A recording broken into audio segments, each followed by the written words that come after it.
more. And Arit has been to investigate. I was brought up in Hertfordshire, surrounded by a green belt of countryside. But when I moved to London about 20 years ago, I'd get these urges to have to be in nature and would head to Richmond Park.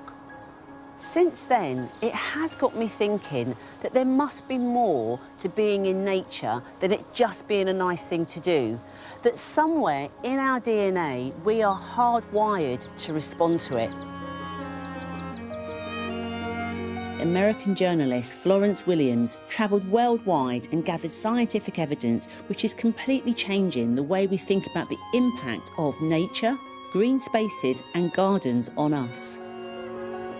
What exactly was it for you that set you off on your journey? I spent 20 years living in the mountains in the American West, and I had to move to Washington, D.C., into the heart of the city.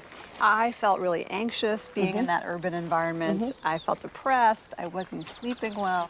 And I started to really wonder if I was experiencing something people called nature deficit disorder. Right. Which is the idea that when we're disconnected from nature, we just don't feel our best. Yeah. And it turns out that there's a lot of evidence now from different researchers and different laboratories around the world asking these exact questions. And I wanted to go to the places that were really doing the cutting edge research, showing what these different experiences and environments did to our brains and to our bodies. Wow.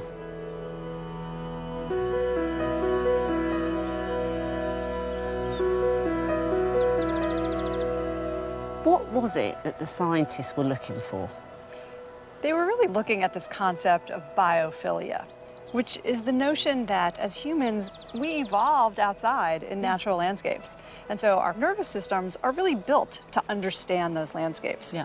So when we're in them, on some level, even subconsciously, we just feel more at home there. Okay, and so was there anywhere in particular that you could see that in action? There is. The first place I went was Japan. And people in Japan are very stressed out. They work really long hours. Yeah. And so the government is really promoting this idea of forest bathing. Japan, they're actually called therapy trails, where people practice engaging all of their senses. And it turns out the research really shows that if you're after stress reduction, that opening up of the senses really changes your physiology. It can lower your blood pressure, it calms your respiration rate, it actually can lower your cortisol levels, and that's a stress hormone. And this happens after just 15 minutes of being outside, engaging your senses.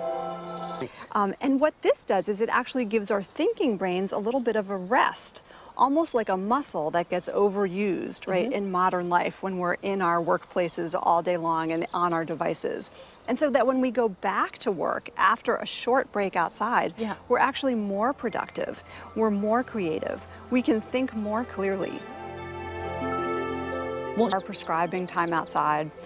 There are a number of classes in these countries for women who are pregnant, for cancer patients, for people who have worker burnout.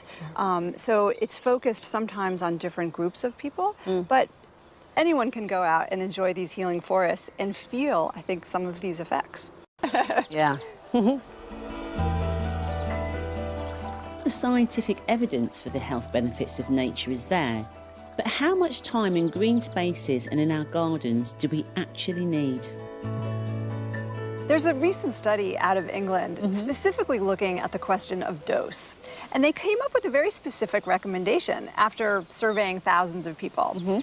And they ended up recommending 2 hours a week of time outside. Okay, I would have thought it would have been more, actually. Well, some people think that may sound like a lot, but you know, it can break down to 20 or 30 minutes a day. In fact, there's a very generous way to look at nature, which is sometimes it's just a neighborhood filled with trees.